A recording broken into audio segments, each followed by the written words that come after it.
திருச்சி ஸ்ரீரங்கம் விஸ்வேஸ்வரம் பகுதியில் வாக்கு சேகரிப்பின் போது அதிமுகவினரும் பாரதிய ஜனதா கட்சியினரும் மோதிக்கொண்டதால் பரபரப்பு ஏற்பட்டது.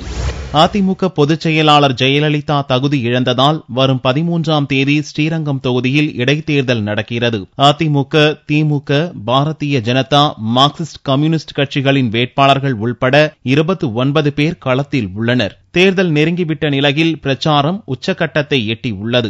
தேசிய ஜனநாயக கூட்டணியின் சார்பில் போட்டியிடும் பாரதிய ஜனதா வேட்பாளர் சுப்பிரமணியம் ஞாயிறன்று ஸ்ரீரங்கம் விஸ்வேஸ்வரம் பகுதியில் வாக்கு சேகரித்துக் கொண்டிருந்தார். அப்போது அங்கு வந்த அதிமுகவினர் இப்பகுதியில் வாக்கு சேகரிக்க கூடாது என்று கூறி வாக்குவாதத்தில் ஈடுபட்டனர். அப்போது அதிமுகவினர் சிலர் பாரதிய ஜனதா கட்சியைச் சேர்ந்தவர்கள் மீது கல்வீசி தாக்கினர். இதையடுத்து இரு தரப்பினரும் ஒருவருக்கொருவர் மோதிக்கொண்டனர்.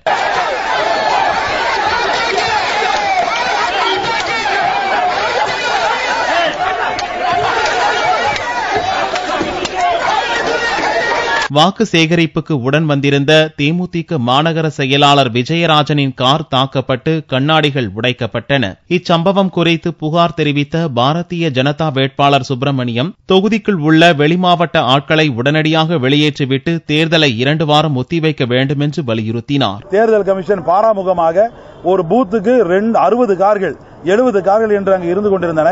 இது குறித்து நாங்கள் பலமுறை புகார் செய்துவிட்டோம். தேர்தல் கமிஷன் இந்த நடவடிக்கையும் எடுக்கவில்லை. ஆகவே காவல்துறையும் துணை போகின்றது.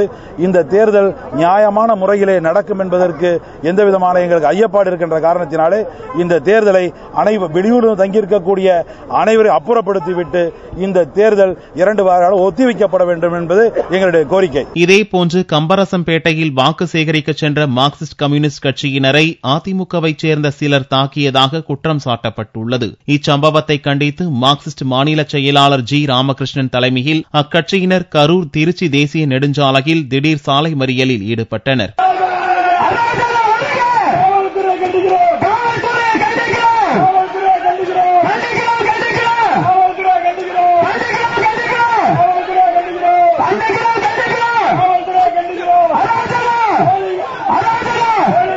இதனாலும் ஸ்ரீரங்கம் தொகுதியில் பரபரப்பு ஏற்பட்டது.